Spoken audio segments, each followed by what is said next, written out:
Last test we implemented, I think it was the double one. So True. parse You're double. right. Yeah. And That we find out that stuff about plus inf, minus inf. There you go. Yes.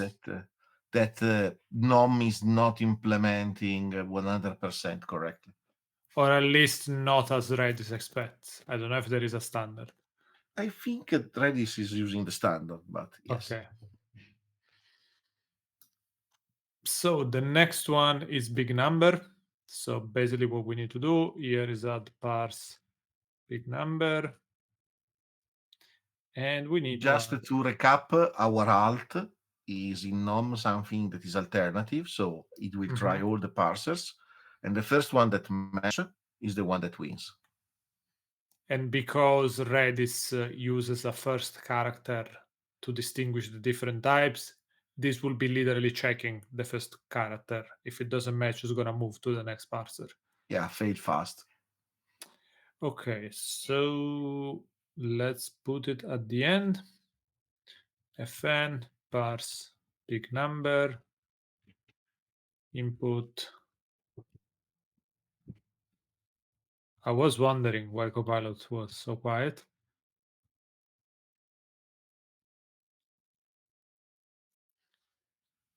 So let's look at the documentation.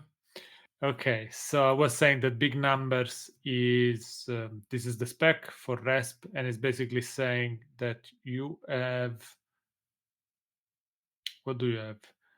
This type can encode. You have an open parenthesis. Yeah, not curly, round bracket. Okay, sorry. And then plus or minus optional, and then the number. So, and then the delimiter. So something like this would be an example. Yeah, that we can copy in our tests. So if we want to write a test first, just to be fancy, that will look something like this.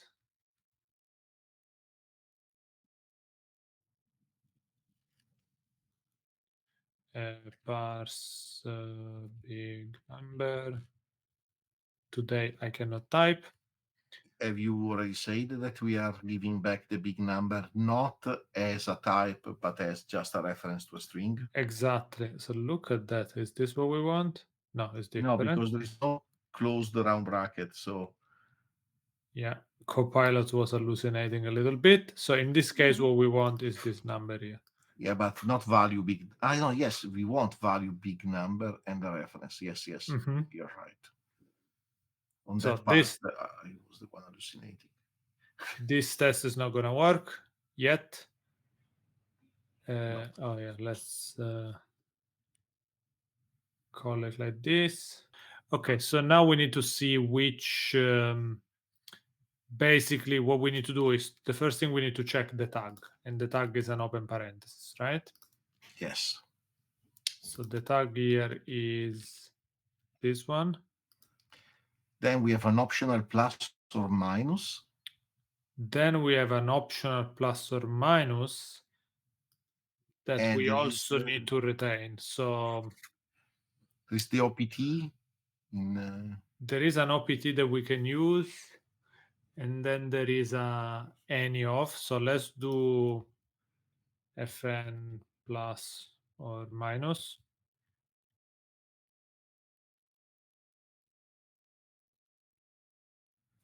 And this is, yeah, pretty much that will work. So we have, I created a plus or minus here just as an helper. To be fair, we don't necessarily need to use any of. I mean, we can use this other one. What was it? That we used one last off. time. Was one off? Yes, one line off, I think. One off, yes. ABC. Okay, so we can basically redo this one as one off plus minus. Just a question here. You're also passing the input, but basically what you are creating is another parser starting from a parser. Can you not pass the input at all? So function plus or minus, no parameter, and return one off. What is the type of one off? Is a function? It will be a function which probably implements one of the trait that nom recognizes. Let's see. Let's try that. Let parser. Yeah, and then we return a parser, but not parser of input. It's implements I guess the specific nom signature. Does nom give you any helper? Aside that is not happy for some reason. Fn takes a string, returns. Is not happy because okay, this one gives you back a char, not a string. Not a string. So we accept also a char. Not racist against chars. yeah, it's just that this one is saying that the return type is going to be a string here, and instead we're returning a char. Can you change the return type? Is that a problem? I guess we can change it. Is that going to make it up? Yeah. Okay. So now we can do input.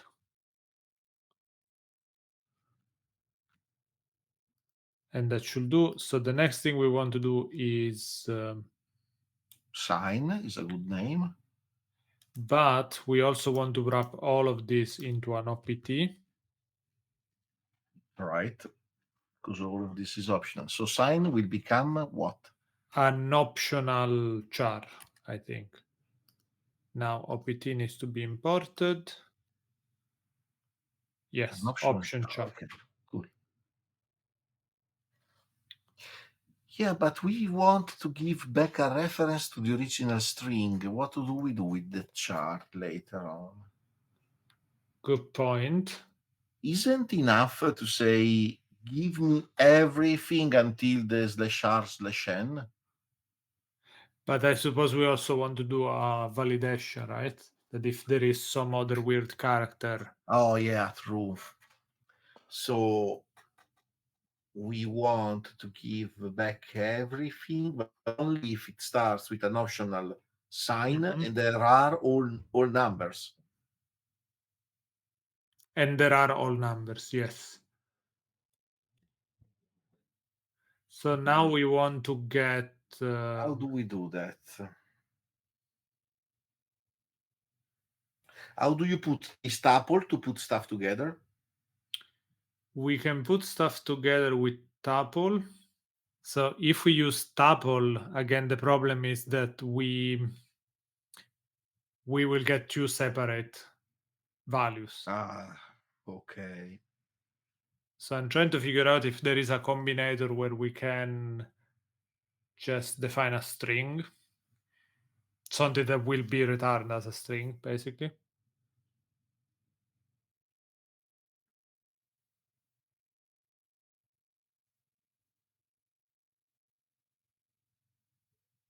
We did, but otherwise we create a string and we make and we allocate a string. Yeah, which is a little bit annoying. But I suppose one thing that we could do is we can do a slice of the original input. Right? Once you have an idea of the size, we can do a slice with or without the sign, +1 if there is a sign. Okay, let's do that. So that could probably work, and at that point we can retain a reference to the original string. We don't need to allocate a new one. Okay, so the next step is to just take digits. We want to take digits and they need to be terminated by the separator. Yeah. Right? So what is take while? Now, is there a digit thing that I cannot remember? Yeah, it's digit from 0 to 9. That is what we want. Okay, how do we use it? Because this is just a function. There is the take while that use this probably.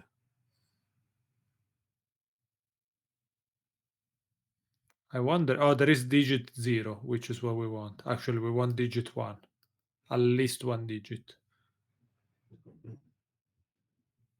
So this one, if you give it 21C, it's gonna stop at 21. And give you back C as the leftover. So then we have to assert that our leftover is the shards the shen with a tag. But I guess if you use terminated, that's what terminated is doing. Oh, yeah, also terminated, correct. So if we do let input digits equal, what do we want? We want terminated Digit of 1. digit 1 and CR all F and input. Now digit 1 needs to be imported from this guy. Okay, so we have an str. So now what we need to do is we need to return a slice of the original str that starts from 1 because we want to skip the parentheses. Yeah. And then is the length of str plus minus, well, plus 1 plus if 1. Sign is sum. And then that's it. Yeah, that's it. Because this is gonna skip the /n /r/n. Yeah, but So then we let a result, so a nice result. oh wait, now here we are overriding input. So we need to return the original input. Okay. So let's do let. Well, it's not enough that you rename the variables from then on something else. Yeah, but this will work as well, right? Mm-hmm.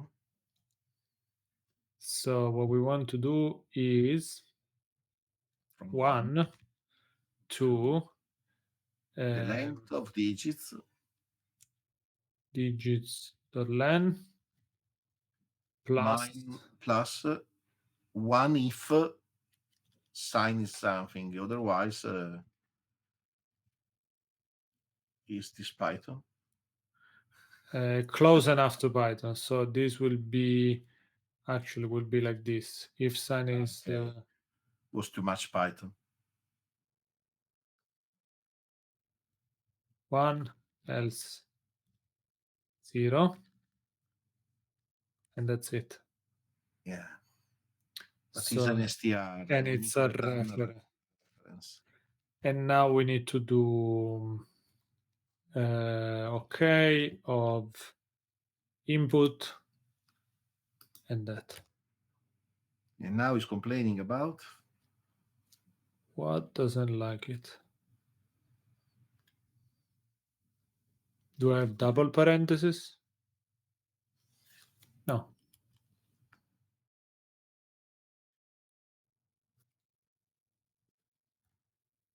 Okay, I was missing one parenthesis. But where? Ah, yeah, there. At the end, yeah. I was completely missing it. Sorry. Okay, let's see if our test now passes. We wrote one? Yeah. Then we have to write one with the signs also. Mm-hmm. It failed. Why did it fail? Let's see. Oh, we missed one value. Well, So no, we might have missed something there. So this is correct. 8585. But when we run this, we are what we return, it doesn't have the 5. So we are truncating. Because it's not a relative offset, it's an absolute offset. So it's 1 dot dot the length plus 1 because it starts from 1. Good point. So our if is plus 2 if there is a sign, plus 1 if there is no sign. Yes. So plus 2, plus 1. Because we have to do the start plus the length instead. So only did so this will be digit len plus 1 plus plus 1 or eventually 0. sign. Yes. It's good to have tests. Okay, now it passed. Let's write the other tests. So we can probably keep the same one and just add a plus and a minus. So yeah, and then add a plus here and plus here, and then another one with a minus. So minus and minus. Can you do another test and that will fail, adding a minus in the middle of the... Let's test this first. Can we assert that that is not an okay, but an error?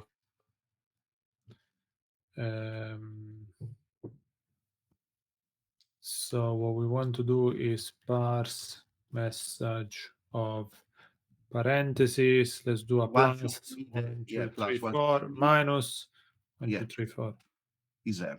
is error, and we need another parenthesis, right? Or not? No. Why? We just need the semicolon. Okay, working. Very good. Next one. So next one, if we go back here, then this can be optimized if DOM can just count instead of giving back results. But yeah, that's another story. Okay, so the next one is bulk error, and this is, if we remember correctly, the same thing as a bulk string, except that conceptually indicates an error. And it starts with an exclamation mark. So I think we can generalize the bulk string. So let's do another one. Parse bulk. What did we get? Bulk error. Yeah. And if we go here,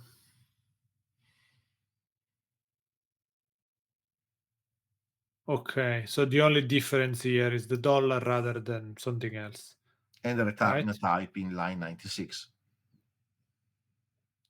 So everything in the middle. So let's can do be fn parse row bulk. Parse bulk. Yeah. Yeah. Or string. No, because What did we call the simple string? Parse simple string row, and then we have parse simple string and parse simple arrow. So let's follow the same pattern. Parse bulk string row.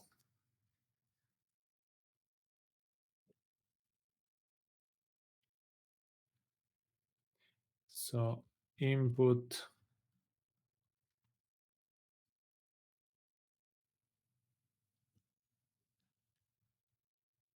and another str.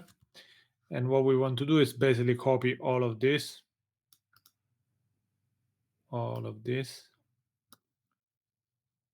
Right? Yeah.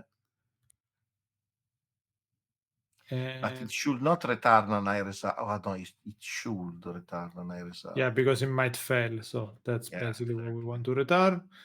And now here, what we want to do is just value. Let input value equal that. Okay, so now to do the error, you just copy and paste this one. What did we do here? Oh yeah, there is the null here. There is this problem here. I would like to move that null in the parse null parser. But this is the case where if you have a bulk string row encoded in a weird way with the length -1, it needs to be assumed as a null. Yeah, but you can just assert that parse bulk string is just parsing U32, not -1. And you do all the possible the null parser.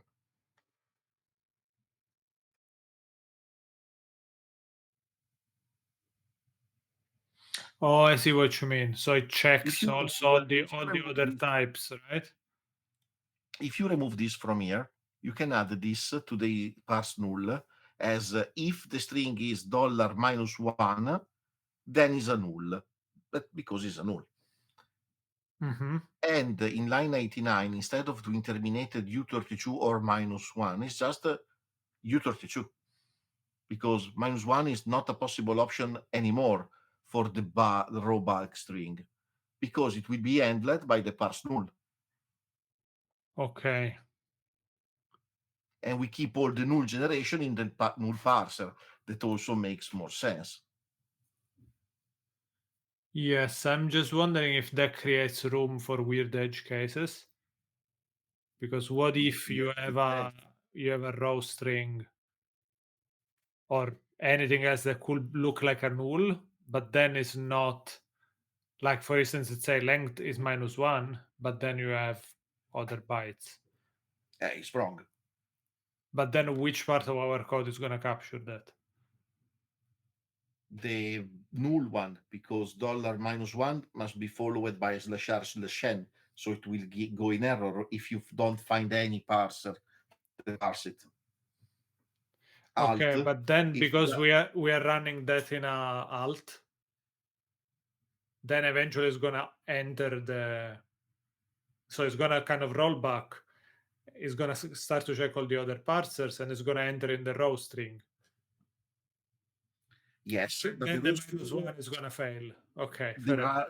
the bulk string is going to fail because it's finding a -1, so it's not correct. Okay, fair enough. So we might do that refactoring. Do you want to do it now or? But let's do that now because it's making the stuff easier for this stuff here. Okay, fair enough. Because now you're returning a null, but you have to do in the one calling this one, if is a value of null, then return a null, and that is becoming ugly, or not.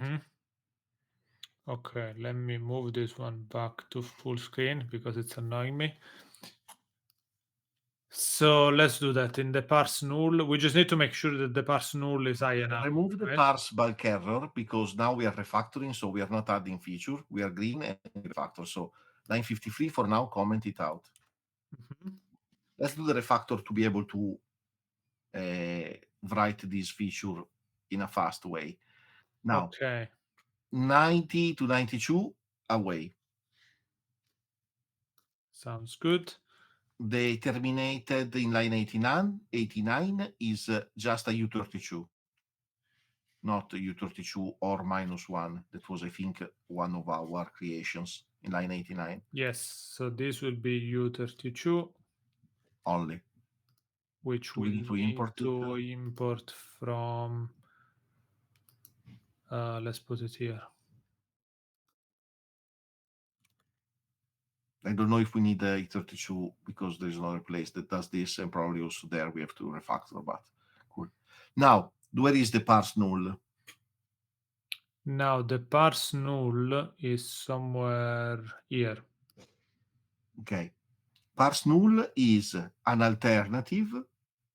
So either this or, Yeah. so alt.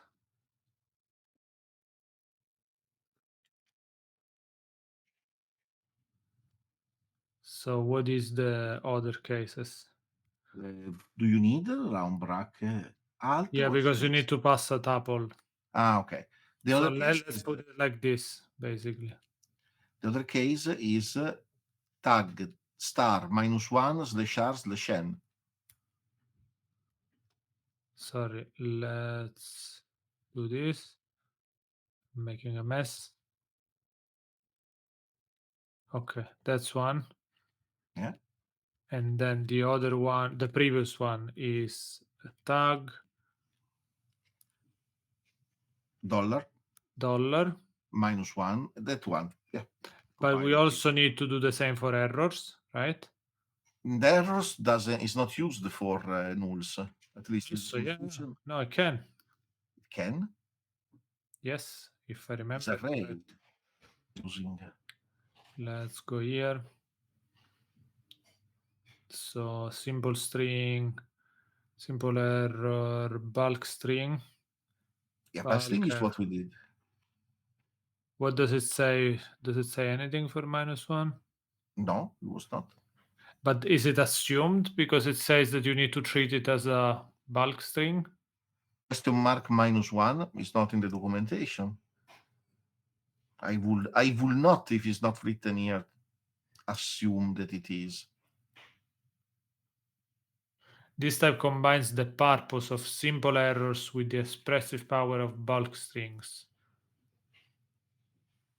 But it's not used for nulls. Also because this one is a RESP3. In RESP3, there is its own null type. So it makes sense that in RESP2, they were using the -1 because there was no null. But in the moment that you introduce null, why you also introduce the null made with a bulk error? Doesn't make sense. Fair enough. Okay.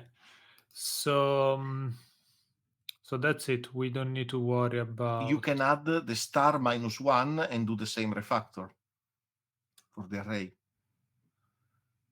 The star -1, star was the array, right? The array, because also the array in RESP2 can be used to express a null in the same way. Okay, yeah. So Yeah, the parentheses are a little bit. It doesn't want to keep your way of styling. Yeah, and in this way you can remove line 107 to 109. No, still nothing. doesn't like it. Whatever. So we can remove this one. Yeah, and use a U32 in the line of use a U32. That's great. And then do we have that somewhere else? Here we can remove it as well. Now we have to see if the tests are still green. And also this parse null, I will move it before parse array, right? It works both ways because parse array is failing. It should work both ways. Is there one that it is better than the other? You mean because of speed of failing? Parse array is failing before because it's star minus, so it fails after 2 characters. The null has to do all the possible alt. So in theory, the null is slower. And now U32 -1 is not used anymore. Okay, so we can remove this one. Comment it out. We can run the tests, right? We should be able to run the tests, and hopefully we should be break. green, I hope. No? Yes. All green. There are some warnings because now there is stuff that we okay. didn't use anymore. So we can clean up I32. We can clean up verify. Great. So now we go to bulk error. And now parse bulk error. String. Yeah. Let's put it paste that one. Yeah, let's copy paste this one.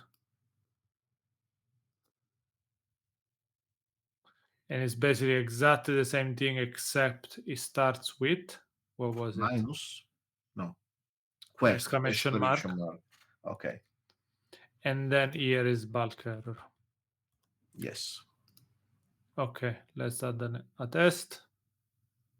Copy the bulk string test. Where do we have it? Array, bulk string. There we go. Except the -1, because the -1 is getting a null.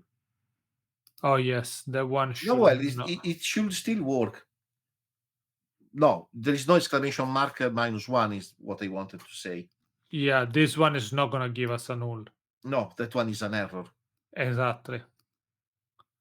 So we can have this as a different case and just check that is error.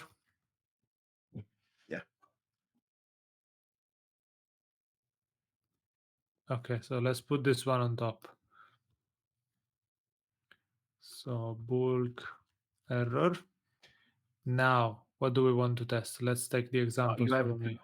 We can keep the same, just changing the dollar with a minus. In theory, it should behave exactly the same, except that it's not a bulk string. The output in 20. Oh yeah, is a bulk. Everything is a bulk error, and all the dollars are exclamation marks. So Mhm. line 227.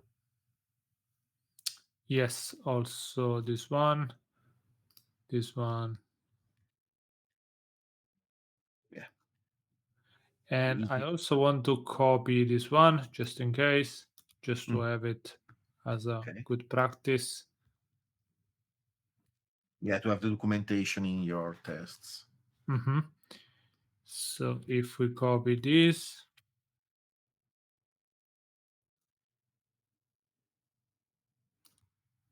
this is going to be syntax invalid, blah, blah, blah.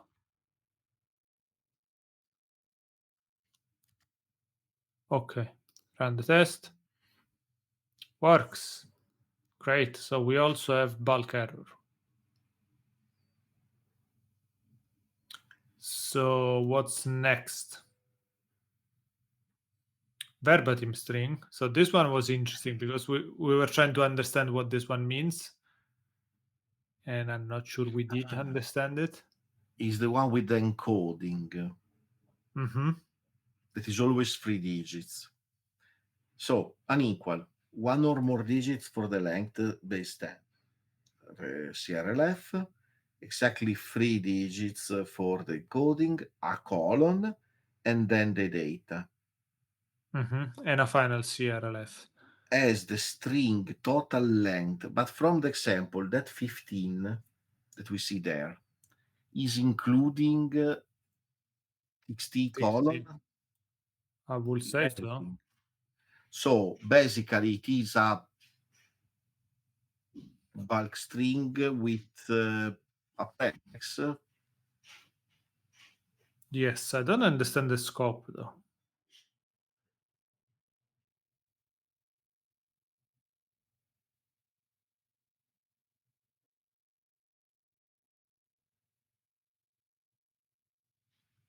Can we give back two reference to string in the in the one with encoding and one with the string?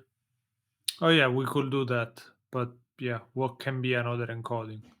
There is nothing written here, but it's always 3 characters based on the documentation. So Mm-hmm. Okay, let's keep it. Let's do it this way then. Let's do it as this is a tuple of 2 tuples, basically. A tuple with 2 values. do you want to create a type, encoding and data, or a struct? We could. No, I just ask if it's overkill. Might be a bit of an overkill for now. Okay, let's not do that. So let's keep it simple. Mm-hmm. Yeah, I agree. So here let's add parse Verbatim. verbatim string. Why not? Let's put it at the end.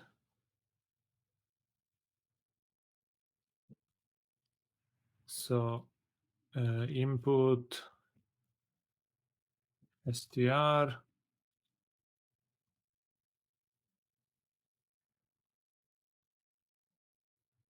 and value. Okay, so what is the tag? The tag is equal. And Copilot was suggesting an end. I don't know why. Okay, let's start from this because then there is a length, which is correct, terminated by CRLF, which is correct. Okay. Then what is it doing? Now, then we need to take 3 bytes. We always have to take 3 bytes and a colon. But also in this case, we can already. Okay, we need to make sure. Yeah, we need to use take. So we need a line between 157 and 158 to take the prefix.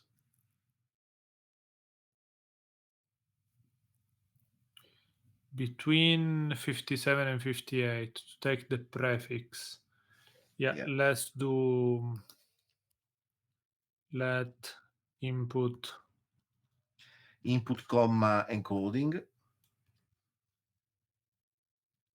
And then we take exactly 3 bytes. If you want, And you it can say that doesn't it's terminated by a colon. I don't know if by a tag column. yeah, by a tag colon. And But if it not takes 1, 3, 3. The take count is 1. It's not 1, yeah, it's 3. fair enough. It's 3. Okay. I'm not sure that this terminator is gonna work this way, because does it look in the input, in the remaining input, or it does, right? Yes, so it should work. Now length in line 159 is length -4. Now is length -4, and it should be terminated by CLRF. Yeah. Okay. And then we return encoding and value, not length and value. And now he's upset because 4 is not a usize. What he's complaining about? Or because length is not a usize. Length is yes, we need to do this as okay. I hope that Rust does nothing when we cast to usize like U32 because we cast that a lot. Good question. I'm not going to look at the assembly of this. I think it might depend on the architecture, because usize is either 64 or 32. Yeah, but probably is using usize in for indexing because in assembly a lot of instruction can use a register as an offset. Mm-hmm. But in Intel, for example, you can say I want to use only the lower 32 bits of the register as an offset. I don't know on ARM CPUs, to be honest. So, theory. Okay. I trust you on that stuff. I have no idea. I'm more skilled with x86 assembly than ARM one. Okay. Oh, here it did a bunch of stuff that I don't know if it makes sense. I'm just gonna copy this The one. example. You can keep the stuff that it wrote. It's not that bad. So there is an equal 5. Yeah. Is 5 correct? Yes. 1, 2, 3, 4, 5. Yes. Okay. Then there is 5 row. Do we assume row is a thing? Maybe it is. Why not? Why not? And this should not be here. So this is like longer than the length. So it should fail. And why is complaining here? Did we miss one curly brace? Or some parentheses somewhere? That one seems not closed.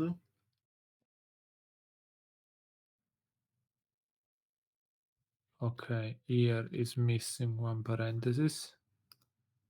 And here as well. And let's add Pilot the is other not one. even able to put the right parentheses. Almost like a human. Yeah. Oh, also is using parse message. I didn't notice that. But it's correct, the parse message. We want to use parse message. No, we want to use parse verbatim string. No, we want Oh, to yeah, you're right. Because we always use the parse message because it's parse message that should select the right one. This time Copilot was smarter than a human. Never. Never. Okay, so parse message, then comma. Okay. That, so txt some string.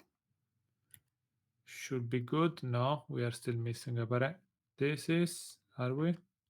Yeah, semicolon in 385. And one parenthesis? Yes. Throw in random number of parentheses. Until it works. Oh, Good. yeah. It did work. Add parentheses until it works. Okay, next one might be very interesting. Maps. Oh, God. Cool. Let's see what a map looks like. Number of entries key value. Okay, how are key and value separated? So if you go in the example, first one, second two, if you scroll, I think we can see the protocol. It's Okay. just one value after the other. Yeah. First, that is a simple string, then value, that is an integer, then the key, that is a simple string, and then two, that is an integer. So is a value to value, but our map, how is declared our map? As No, a string to value? It's not a value. Oh, okay. I see what you mean. I think we'll need to do an explanation. Is integer a valid key in a JSON? I'm not sure. In JSON, I don't think so. In JavaScript, yes. Even in Python, yes. But in JSON, I think only strings can be keys. Exactly. Yeah. So I don't know if in RESP is the same. Good question. Let's see if here it's saying anything about that.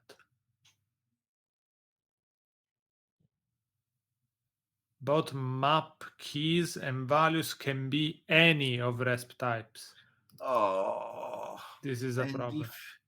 If you have a map as a key, what you do?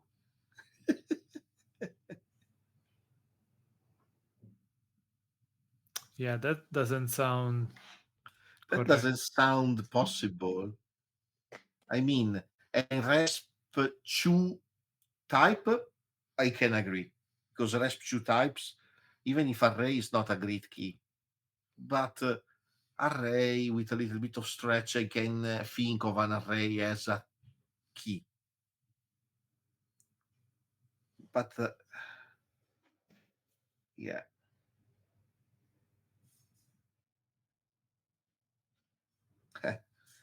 Interesting. Okay. Is there any online playground for RESP? Good question. I don't know. Let's search for that. When I have a question about regex, I go on regex 101 and I try until it works.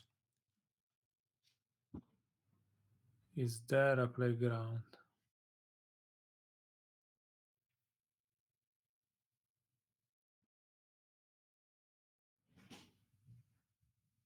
Redis playground? Is that a thing?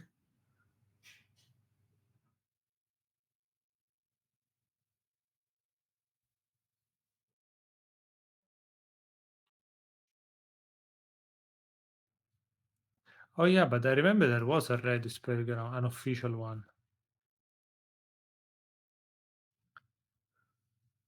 Try Redis. There you go. So here what we can do is Can we do here? we can create an hash map, right? We can probably try to set a value, and the value will be an hash map, Mm-hmm. and we try to use an hash map as key for an hash map. Yes. Try to write help. Okay, we can do a Set okay. of Then name of the key, my map. okay. Then How we do have we specify? because if we can give the raw protocol, we can do a map with a map as a key. If we have to give a JSON, there is no way we can do a map with a map as a key. Exactly. Yeah, I don't remember how you set.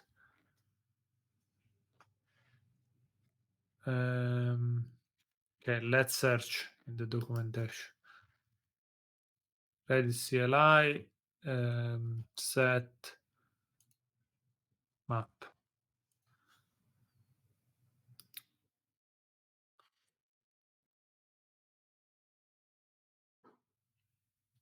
Okay, you need to do an H set, key field value.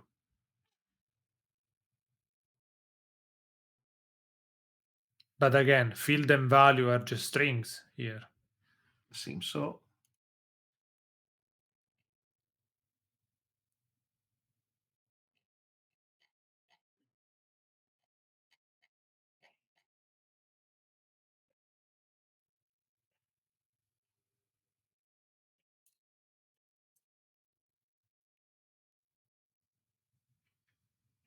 Let's do this for the sake of simplicity for the stream. Let's go on thinking, like in the example, that only strings can be keys, and like in JSON, only strings can be keys. And let's go on with that. Then so as a key, we expect it to be a bulk string or as a simple string, yes. And then the value can be anything, correct?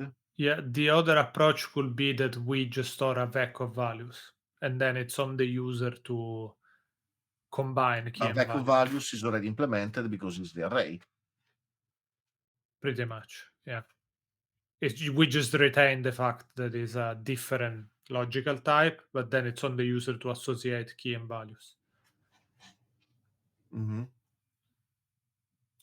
We can do that. Let's do what you said. So our hash map is just a vector of values.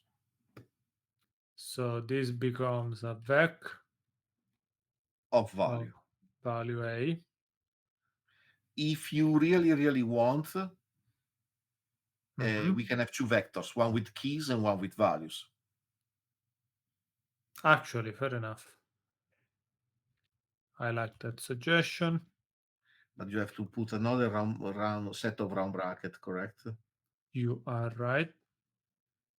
Okay, so 0 will be keys, 1 will be values, and then you know that they are in pairs.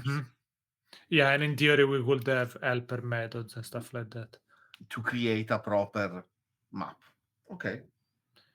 So let's do here parse map.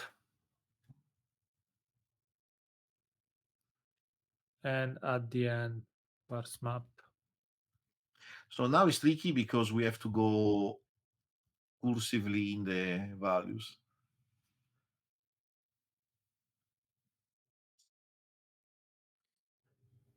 Good question. I guess good comment. Because one simple way we could do this is we just allocate the two arrays. Well, one single array, and then we split that into two arrays. Or which is yeah, it's a bit more allocation, but whatever. So the initial tag is what? I already forgot. I don't know what Copilot did there. Let's double check. It wasn't too bad. Percent. So percent number of items. I guess number of key value pairs. Couples. Yeah, number of couples. Okay.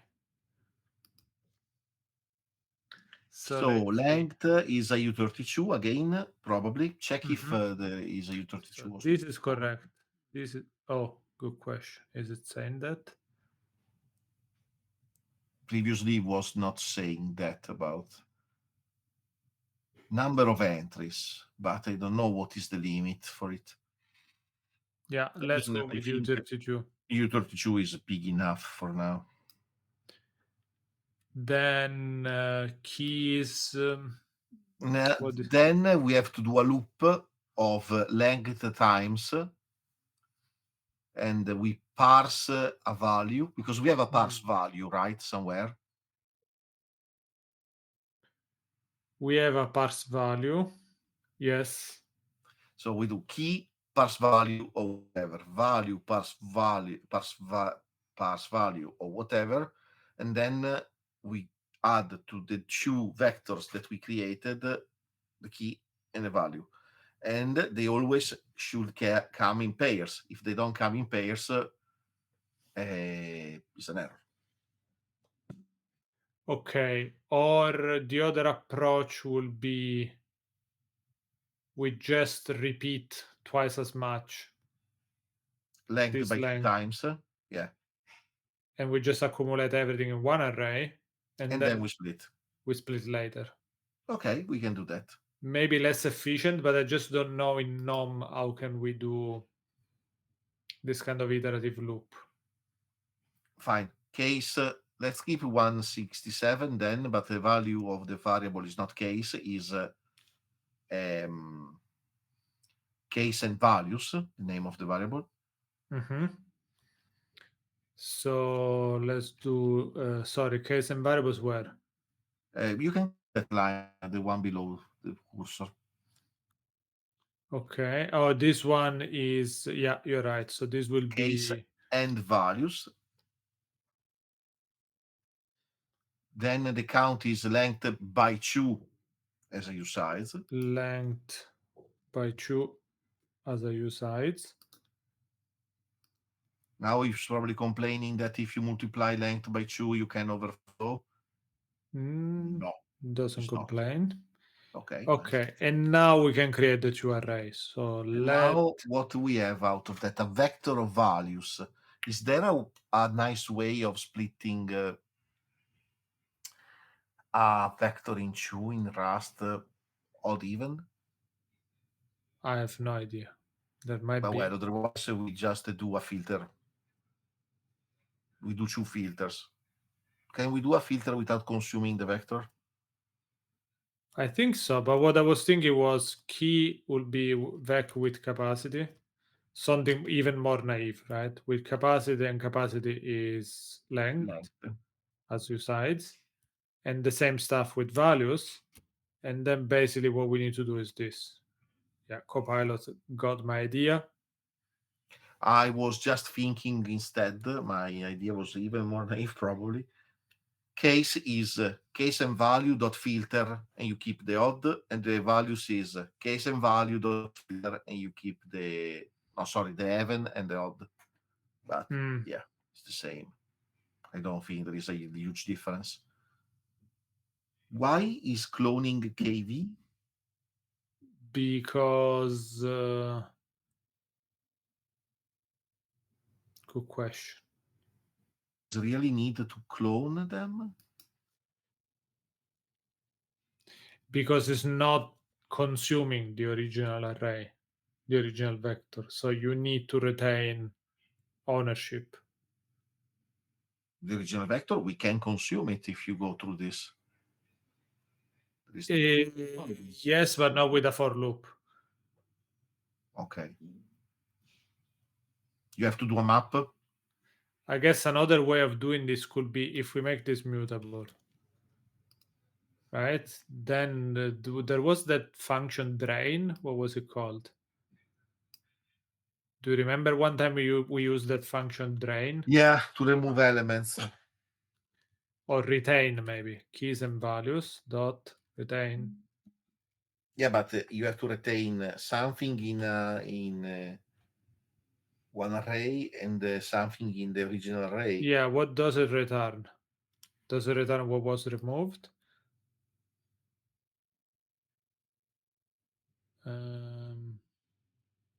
Returns. Does it return anything? Returns nothing. He's modifying in place.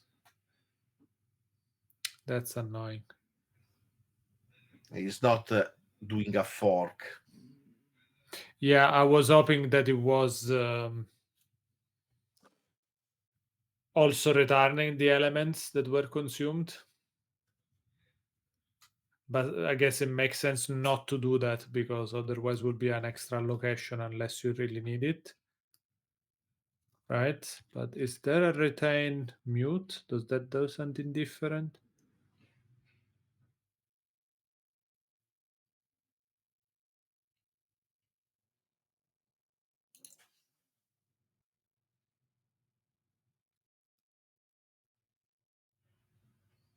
What's the... No, still returns nothing. I think that what you wrote with loop is good enough. Yeah, because also if you do filter or if you do a reduce,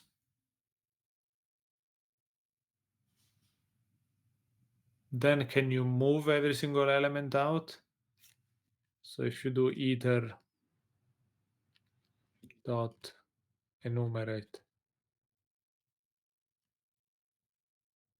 dot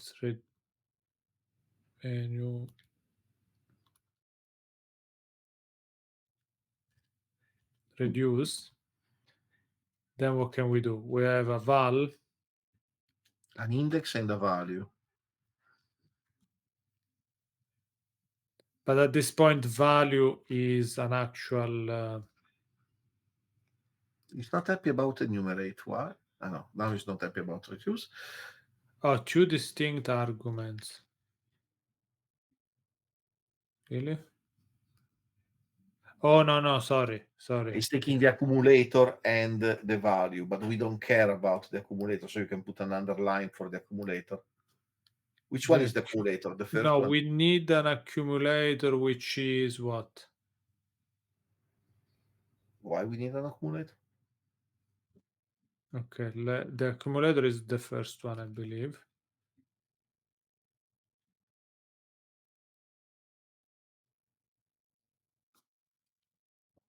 Let's see.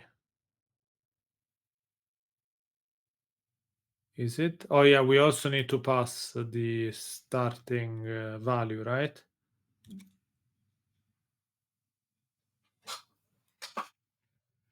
Known makes sense. What if the starting value is vec new? And then you accumulate in one or the other. What's going on? Why is not happy? You want the accumulator to be the same type of the element, but this is not what we want to do. It's a fold, then it's not a reduce. All right, yeah.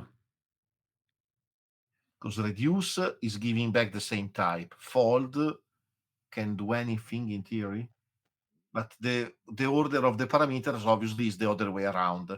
In fold, the first one is the accumulator and the second one is the function. The first one, no, init is the function, right? No, I think f is the function. Makes more sense. Init is the accumulator. Right. So is the other way around. Yeah, in this they were not. It's like PHP. Oh no, Rust is like PHP. Please no.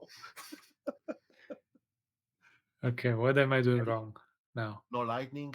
No, fine. No lightning from above. And now we have to do something in there. No? But it's still saying expected two arguments found one. What did I do wrong?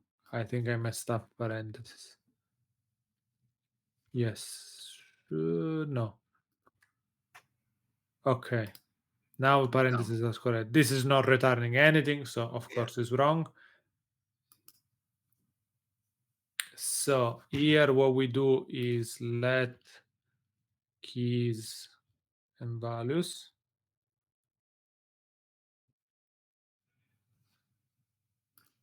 And now here what we do is I'm not sold on this one because we need to do We are always returning accumulator 0 and accumulator 1, but we have to push to them. exactly. If it's odd to 1 or if it's even to the other one. Exactly. So we always return this guy. Here we just need to do If it is 0, we add to accumulator 0. And then I don't know, because we have to clone. push the current value, val. Semicolon. So Else we add that to the. Okay. Now, is he complaining? this one needs to be mutable, makes sense.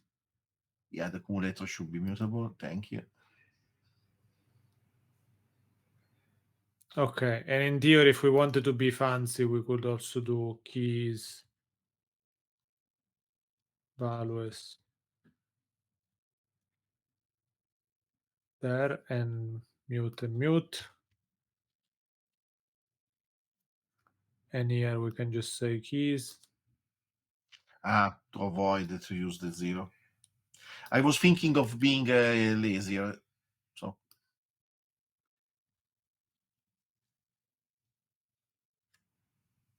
Okay, now 182 and 183 are not needed anymore. In theory, is this going to work? Let's write a test. No, it's complaining about. It's complaining because this needs to be into either. Because we want to consume it. We did all this mess to do that. Now it's complaining about the mutability of it because it must not be mutable anymore in line 167.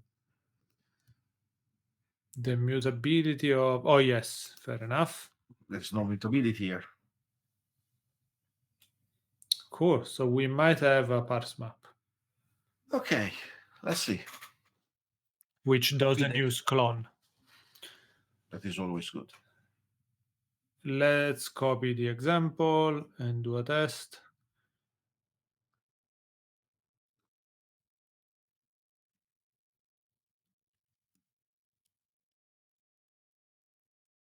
So assert EQ. And we want to do parse message of something something. Let's see if this is what we want. Not exactly. I mean, is in theory wrong what Copilot wrote, because that was an hash map with one element and was declaring it with 2. So here we have first. It's a simple string. It's a simple string, not a bulk string, right? Yeah. And this is first, and the same stuff with second. And the second one is second. Is easy. Instead, the values are an integer 1 and an integer 2. Okay. Does it work? Wow, it does work. Yes, but we are not using hashmap anymore, so we need to. So we can clean up hashmap.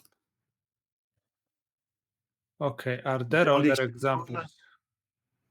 No. No, it's the only one. Only sets left.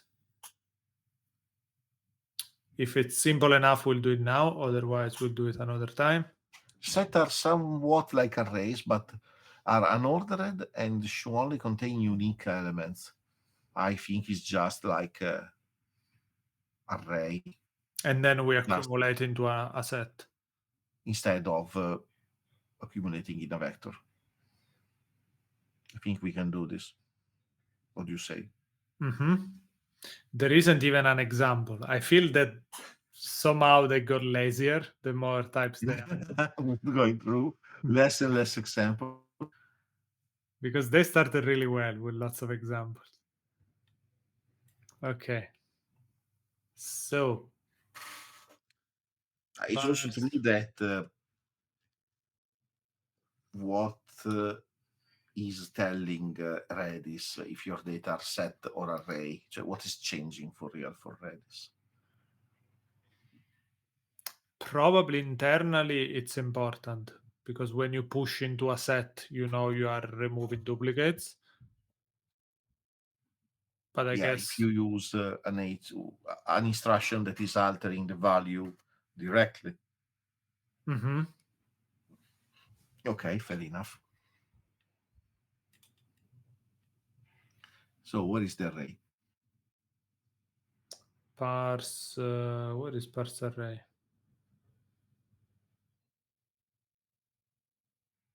Oh, come on. It's one of the first I saw ones it, but there you go. Fast. Yeah. So let's copy all of this. And let's do parse set.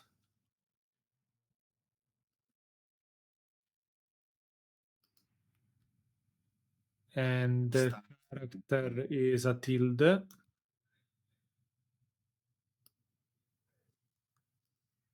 Then what do we get? The length and the values.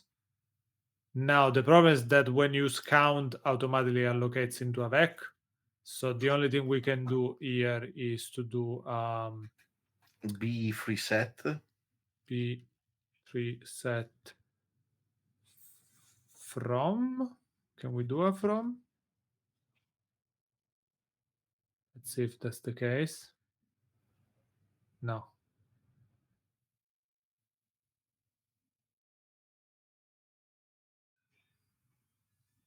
It's not value array, it's value set.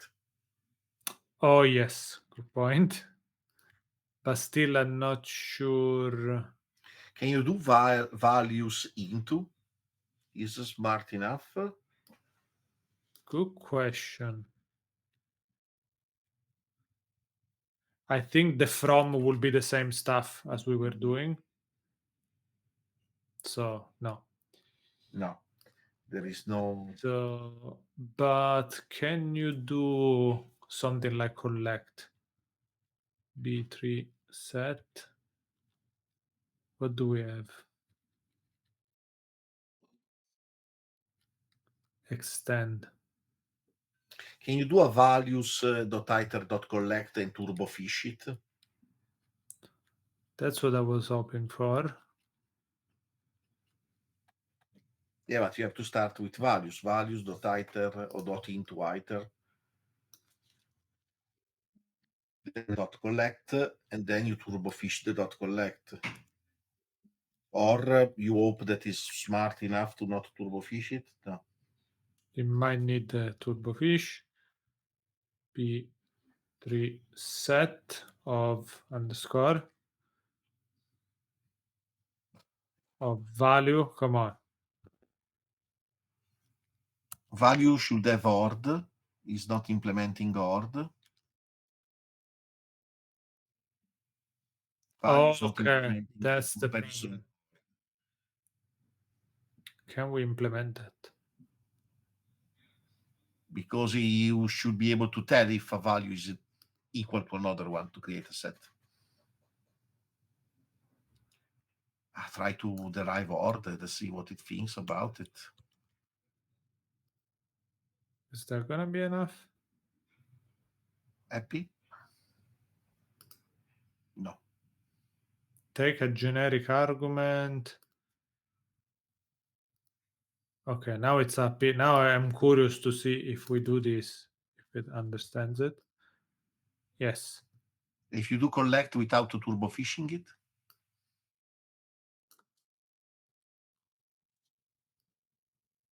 It does. Nice. so the problem was the order on the type. Mm-hmm. And if you do a values into, Good question. So here.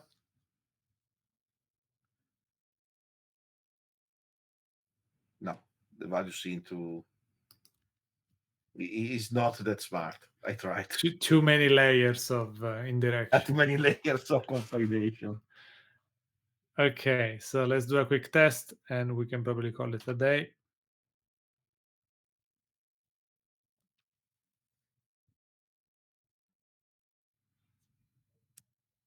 So here is doing stuff because it's crazy. Now we don't even have an example.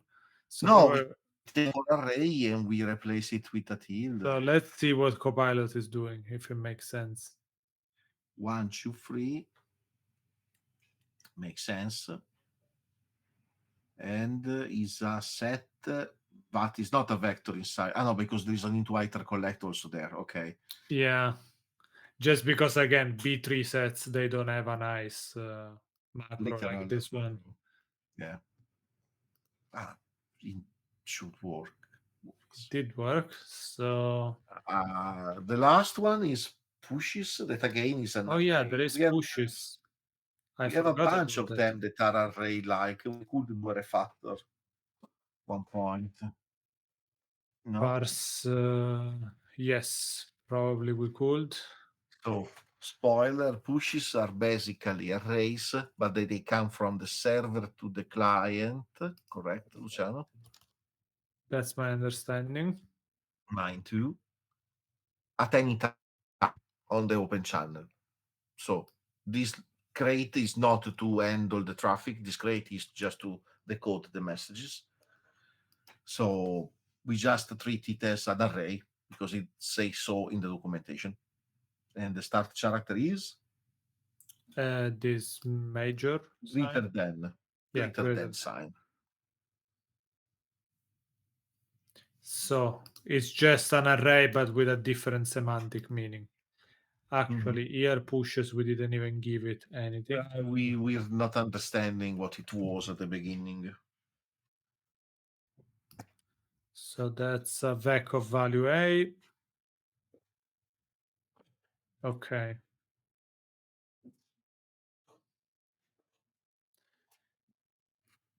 And now here I did, so this will be pushes and will be values. Because it's already a vector. So that should be it.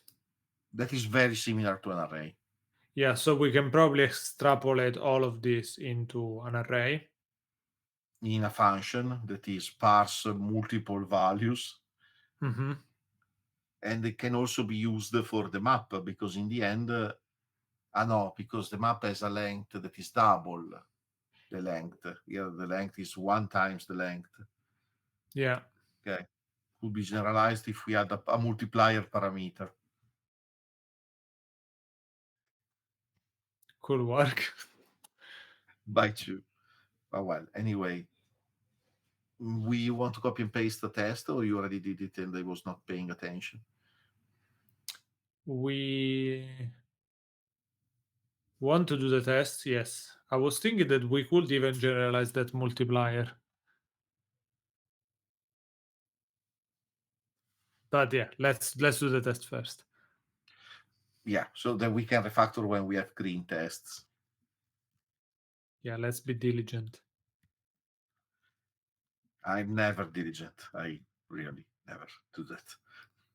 Okay, Oh, so pilot was pilot examples. here there are 0 examples. Thank you, Redis. Let's see if Copilot is giving us something cool. Okay, again, 1, 2, 3. Yeah. But this is probably good enough. Yes.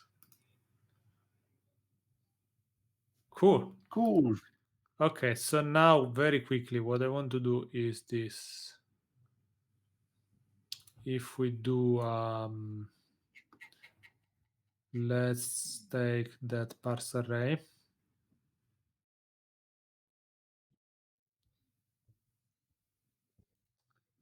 This one. Yeah, you want to put it outside in a parse values. So if we do fn values sequence, let's call it. And yeah, for now, let's do all of this. Not what you're doing there.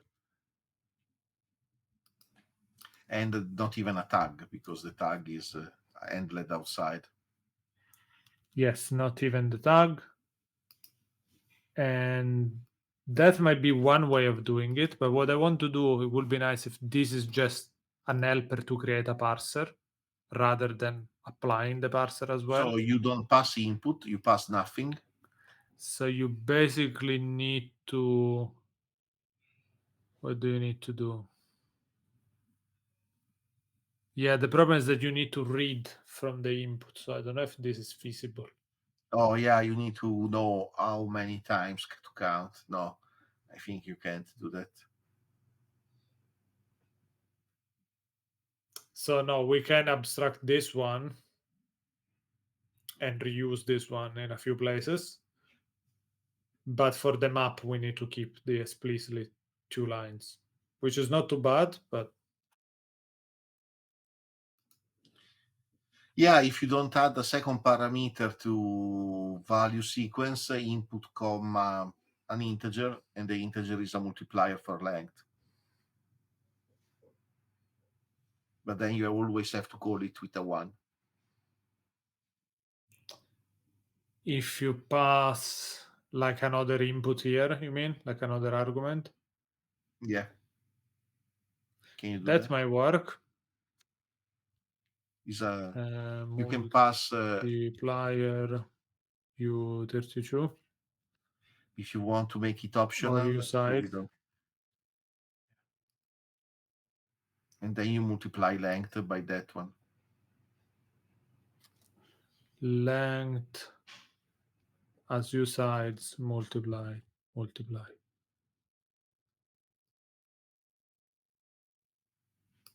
At this point, you can use this also. Yes. So parse array. Let's start with parse array. Now we are green, correct? Yes. We haven't touched anything. We should be green, but if you want to run the tests, let's do it. Yeah, Okay. we're green with some warnings because we are created a not function that we are not using. Parse array there. So let input and values is equal to value sequence that. And now if we remove all of this, we should still be green. We should still be green. Let's see if that's true. Yes, we are. So we can do the same thing in, what was it, map, array.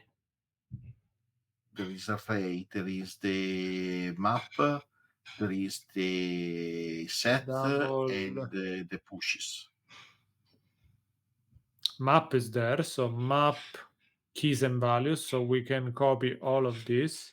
So remove this. And this one is basically value sequence. Thank you, Copilot. Very smart. And then it even understood the two. I'm impressed. Yeah. The set. The set, we remove this one, and this one we simplified. What did we call it? Value sequence. Input and multiplier is 1. And then pushes is pretty much the same as this one. Yeah. Okay, are we still green? Nice. Yeah. 14 tests. Okay, I think we are good for today. Thank you, everybody, for following us along. See you, everyone. See you in the next. See you.